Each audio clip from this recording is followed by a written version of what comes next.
Friends, ಇವತ್ತು ನಾವು ಈ ಒಂದು ಸೀಲಿಂಗ್ ಮಿಷಿನು ಅಥವಾ ಪ್ಯಾಕಿಂಗ್ ಮಿಷಿನು ಯಾವ ರೀತಿ ವರ್ಕ್ ಆಗುತ್ತೆ, ಈ ಸೀಲಿಂಗ್ ಮಿಷಿನ್ನಲ್ಲಿ ಯಾವ ರೀತಿ ಕನೆಕ್ಷನ್ ಇರುತ್ತೆ, ಹಾಗೆಯೇ ಈ ಒಂದು ಸೀಲಿಂಗ್ ಮಿಷಿನಲ್ಲಿ ಏನೇನು ಪ್ರಾಬ್ಲಮ್ಸ್ ಬರುತ್ತೆ ಅಂತ ನೋಡೋಣ.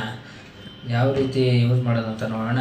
ಫ್ರೆಂಡ್ಸ್, ನಮಗೆ ಇಲ್ಲಿ ಸೀಲಿಂಗ್ ಇಂಡಿಕೇಟರ್ನ ಕೊಟ್ಟಿರ್ತಾರೆ, ಹಾಗೆಯೇ ಹೀಟ್ ರೆಗ್ಯುಲೇಟರ್ನ ಕೊಟ್ಟಿರ್ತಾರೆ. ಇಲ್ಲಿ ನಾವು ನಮಗೆ ಎಷ್ಟು ಹೀಟ್ ಬೇಕೋ ಅಷ್ಟು ಹೀಟ್ಗೆ ನಾವು ಸೆಟ್ ಮಾಡ್ಕೋಬೋದಾಗಿದೆ. ನೋಡ್ಬೋದು, ಈ ರೀತಿ ನಾವು ಸೆಟ್ ಮಾಡ್ಕೋಬೋದು. ಫ್ರೆಂಡ್ಸ್, ಬನ್ನಿ ಈಗ ನಾವು ಈ ಒಂದು ಮಿಷಿನ್ಗೆ ಪವರ್ ಸಪ್ಲೈನ ಕೊಟ್ಟು ಯಾವ ರೀತಿ ಪ್ಯಾಕ್ ಮಾಡೋದು ಅಂತ ನೋಡೋಣ. ನಾನು ಈಗ ಈ ಒಂದು ಮಿಷಿನ್ಗೆ ಪವರ್ ಸಪ್ಲೈನ ಕೊಡ್ತಾಯಿದ್ದೀನಿ. ನೋಡ್ಬೋದು, ನಾನು ಈಗ ಈ ಮಿಷಿನ್ಗೆ ಪವರ್ ಸಪ್ಲೈನ ಕೊಟ್ಟು ಈ ರೀತಿ ಕವರ್ನ ನಾವು ಈ ಒಂದು ಪ್ಯಾಕಿಂಗ್ ಮಧ್ಯೆ ಇಟ್ಟು ಈ ರೀತಿ ನಾವು ಇಡಬೇಕಾಗುತ್ತೆ. ಹಾಗೆಯೇ ನಾವು ಪ್ರೆಸ್ ಮಾಡಿದ್ರೆ ನಮಗೆ ಬೀಪ್ ಸೌಂಡ್ ಬರುತ್ತೆ. ನಾವು ಎಷ್ಟು ಟೆಂಪ್ರೇಚರ್ಗೆ ನಿಲ್ಲಿಸ್ಕೊಂಡಿರ್ತೀವೋ ಆ ಒಂದು ಟೆಂಪ್ರೇಚರ್ ಅಷ್ಟು ಟೈಮು ಈ ಒಂದು ಮಿಷಿನು ವರ್ಕ್ ಆಗಿ ಆಟೋಮೆಟಿಕ್ಕಾಗಿ ಆಫ್ ಆಗುತ್ತೆ. ಯಾವ ರೀತಿ ಅಂತ ನೀವು ನೋಡ್ಬೋದು.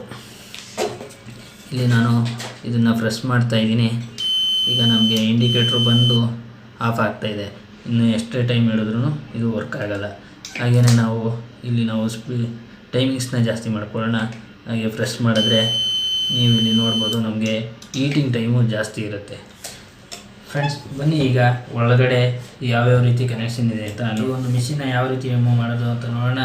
ನಾವು ಈ ಒಂದು ಮಿಷಿನ್ನ ನಾವು ಉಲ್ಟಾ ಇಟ್ಕೋಬೇಕಾಗತ್ತೆ. ನಮಗೆ ಇಲ್ಲಿ 4 ಸ್ಕ್ರೂಗಳು ಕಾಣುತ್ತೆ. ಆ ಸ್ಕ್ರೂಗಳನ್ನ ನಾವು ರಿಮೂವ್ ಮಾಡ್ಕೋಬೇಕಾಗತ್ತೆ.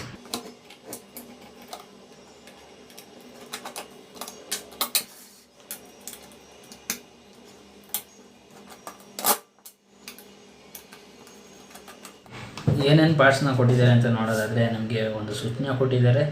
ಈ ಸ್ವಿಚ್ ಯಾವ ರೀತಿ ವರ್ಕ್ ಆಗುತ್ತೆ ಅಂದರೆ, ನಮಗೆ ಈ ಒಂದು ಹ್ಯಾಂಡಲ್ನ ನಾವು ಪ್ರೆಸ್ ಮಾಡಿದಾಗ ನಮಗೆ ಈ ರೀತಿ ಪ್ರೆಸ್ ಆಗಿ ನಮಗೆ ಈ ಒಂದು ಸ್ವಿಚ್ಚು ವರ್ಕ್ ಆಗ್ತಾ ಇರುತ್ತೆ.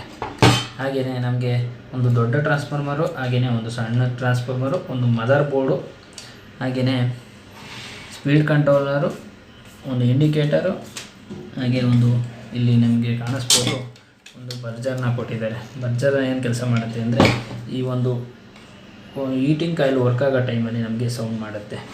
ಹಾಗೆಯೇ ಒಂದು ದೊಡ್ಡ ಟ್ರಾನ್ಸ್ಫಾರ್ಮರು, ನಮಗೆ ಇದು ಸ್ಟೆಪ್ ಡೌನ್ ಟ್ರಾನ್ಸ್ಫಾರ್ಮರ್ ಆಗಿದ್ದು ನಮಗೆ 230 ವೋಲ್ಟಿಂದ ನಮಗೆ 45 ವೋಲ್ಟ್ವರೆಗೆ ರೆಡ್ಯೂಸ್ ಮಾಡಿ ನಮಗೆ ಔಟ್ಪುಟ್ನ ಕೊಡುತ್ತೆ. ಈ ಒಂದು ಸಣ್ಣ ಟ್ರಾನ್ಸ್ಫಾರ್ಮರು ನಮಗೆ ಅದೇ ಕೆಲಸನ ಮಾಡುತ್ತೆ. ನಮಗೆ ಈ ಒಂದು ಸರ್ಕ್ಯೂಟ್ನ ಕಂಟ್ರೋಲ್ ಮಾಡೋಕ್ಕೆ ಈ ಒಂದು ಟ್ರಾನ್ಸ್ಫಾರ್ಮರ್ನ ಕೊಟ್ಟಿದ್ದಾರೆ. ಫ್ರೆಂಡ್ಸ್, ಈ ಒಂದು ಮಿಷಿನಲ್ಲಿ ನಮಗೆ ಏನೇನು ಫಾಲ್ಟ್ಸ್ ಬರುತ್ತೆ ಅಂದರೆ, ನಮಗೆ ಮೇಯ್ನು ನಮಗೆ ಫಾಲ್ಟ್ಸ್ ಬರೋದು ಈ ಒಂದು ಹೀಟಿಂಗ್ ಕಾಯಿಲು. ಈ ಒಂದು ಹೀಟಿಂಗ್ ಕಾಯಿಲನ್ನ ನಾವು ಯಾವ ರೀತಿ ಚೆಕ್ ಮಾಡೋದು, ಹಾಗೆ ಯಾವ ರೀತಿ ರೀಪ್ಲೇಸ್ ಮಾಡೋದು ಅಂತ ನೋಡೋಣ.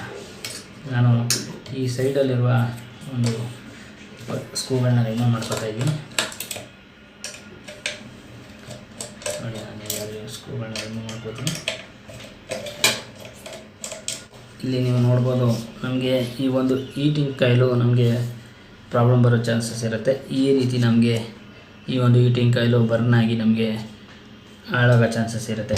ಈ ಒಂದು ಹೀಟಿಂಗ್ ಕಾಯಿಲನ್ನ ನಾವು ಯಾವ ರೀತಿ ಚೇಂಜ್ ಮಾಡೋದು ಅಂತ ನೋಡೋದಾದರೆ, ನಾವು ಈ ಸ್ಕ್ರೂನ ರಿಮೂವ್ ಮಾಡ್ಕೋಬೇಕಾಗತ್ತೆ. ಈ ರೀತಿ ನಾವು ಈ ಸ್ಕ್ರೂನ ರಿಮೂವ್ ಮಾಡಿಕೊಂಡು,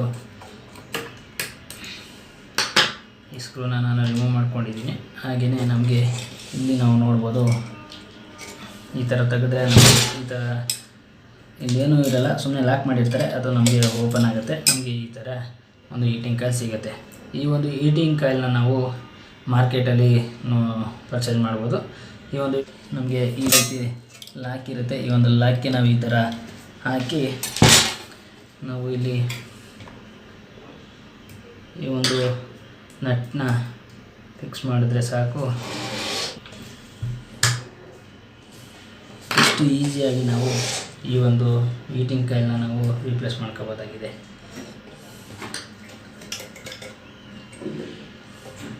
ಇಷ್ಟು ಈಸಿಯಾಗಿ ಈ ಒಂದು ಹೀಟಿಂಗ್ ಕಾಯಿಲನ್ನ ರೀಪ್ಲೇಸ್ ಮಾಡ್ಕೋಬೋದು. ಹಾಗೆಯೇ ಈ ಒಂದು ಕವರ್ ಕೂಡ ಸಿಗುತ್ತೆ. ಈ ಒಂದು ಕವರ್ನ ನಾವು ಈ ಒಂದು ಪಟ್ಟಿ ಕೂಡ ರಿಮೂವ್ ಮಾಡಿಕೊಂಡು ಈ ರೀತಿ ಸೇರಿಸ್ಕೊಂಡು ನಾವು ಈ ಒಂದು ಪಟ್ಟಿನ ಹಾಕಿ ಸ್ಕ್ರೂನ ಹಾಕಿದ್ರೆ ನಮಗೆ ಈ ಒಂದು ಹೀಟಿಂಗ್ ಕಾಯಿಲ್ ಪ್ರಾಬ್ಲಮ್ ಸಾಲ್ವ್ ಆಗುತ್ತೆ.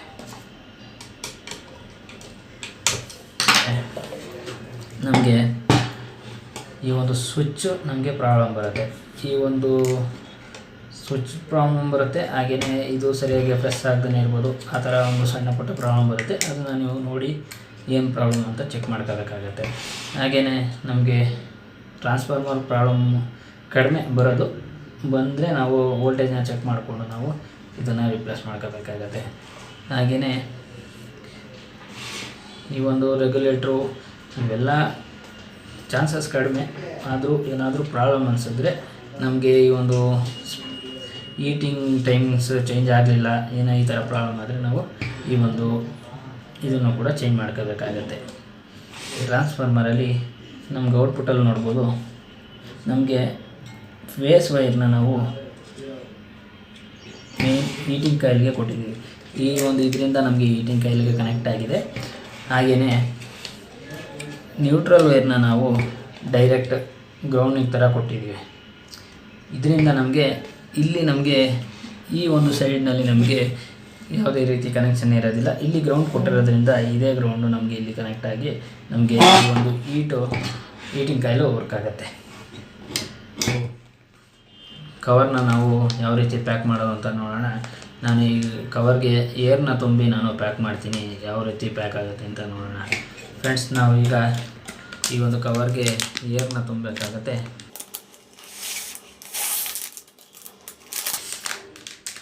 ಫ್ರೆಂಡ್ಸ್, ನಾನು ಈ ಒಂದು ಕವರ್ಗೆ ಏರ್ನ ತುಂಬಿದ್ದೀನಿ. ಹಾಗೆಯೇ ಈ ಒಂದು ಮಿಷಿನ್ಗೆ ಇಟ್ಟು ನಾನು ಪ್ಯಾಕ್ ಮಿಷಿನ್ನ ಪ್ರೆಸ್ ಮಾಡ್ತಾಯಿದ್ದೀನಿ. ಈಗ ಇಲ್ಲಿ ನಾವು ನೋಡ್ಬೋದು ಏರು ಯಾವ ರೀತಿ ಪ್ಯಾಕ್ ಆಗಿದೆ ಅಂತ. ಎಷ್ಟೇ ಪುಷ್ ಮಾಡಿದ್ರು ನಮಗೆ ಏರು ಈಚೆ ಹೋದಷ್ಟು ನೀಟಾಗಿ ನಮಗೆ ಪ್ಯಾಕ್ ಆಗುತ್ತೆ.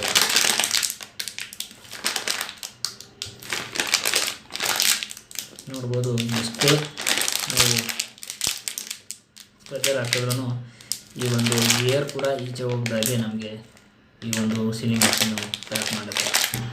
ನೋಡಿದ್ರಲ್ಲ ಫ್ರೆಂಡ್ಸ್, ಈ ವಿಡಿಯೋ ನಿಮಗೆ ಇಷ್ಟ ಆದರೆ ಲೈಕ್ ಮಾಡಿ, ಸಬ್ಸ್ಕ್ರೈಬ್ ಮಾಡಿ, ಹಾಗೆಯೇ ಕೆಳಗಿರುವ ಬೆಲ್ ಬಟನ್ನ ಪ್ರೆಸ್ ಮಾಡಿ. Thank you friends.